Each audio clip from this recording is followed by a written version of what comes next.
HarperCollins presents 6 Tales from Percy's Park, including The Secret Path, The Rescue Party, Percy's Bumpy Ride, After the Storm, The Treasure Hunt, and One Snowy Night, by Nick Butterworth, read by Jim Broadbent. Welcome to Percy's Park.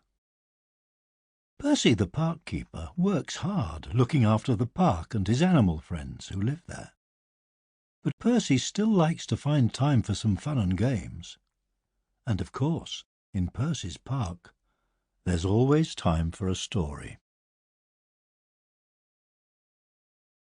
The Secret Path. In leafy green hedges the doorway was wide.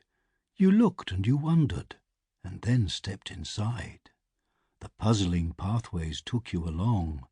A turn to the right turned out to be wrong.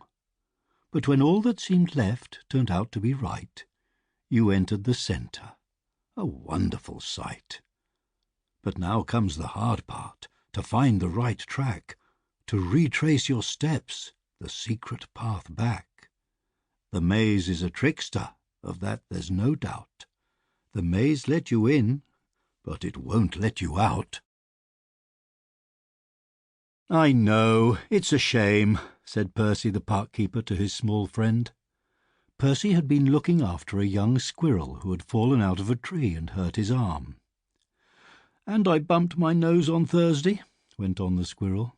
I see," said Percy, who was not really giving the squirrel his full attention. Percy was busy searching for something. "Aha! Here it is," said Percy. "String. We'll need this today." As Percy and the squirrel trundled their way across the park, they didn't notice a group of friends hiding behind a large tree.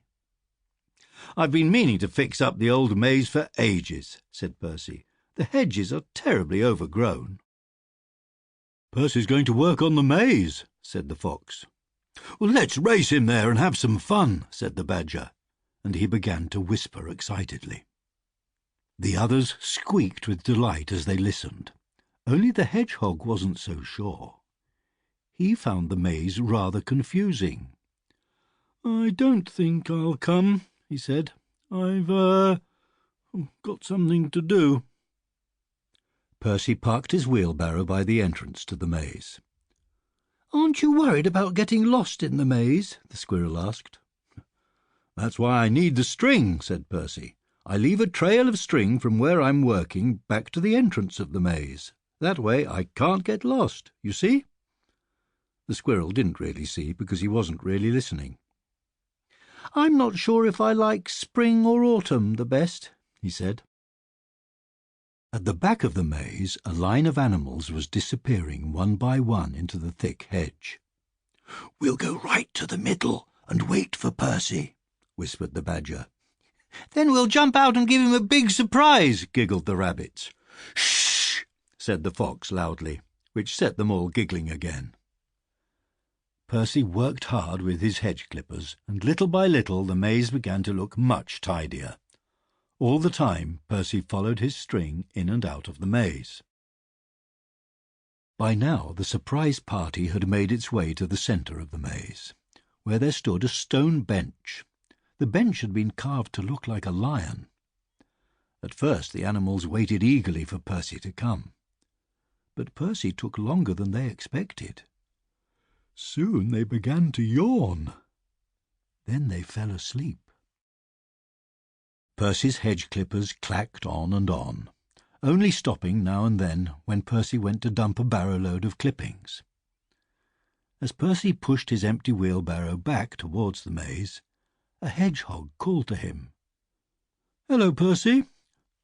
Did you get a big surprise from the animals in the maze?" "A big surprise?" Percy stopped and smiled. Not yet," he said. When at last Percy and the squirrel worked their way to the centre of the maze, there was no big surprise waiting for them. Percy chuckled at the sight of the sleeping animals in front of him. "Let's have some fun ourselves," he whispered. Sample complete. Ready to continue?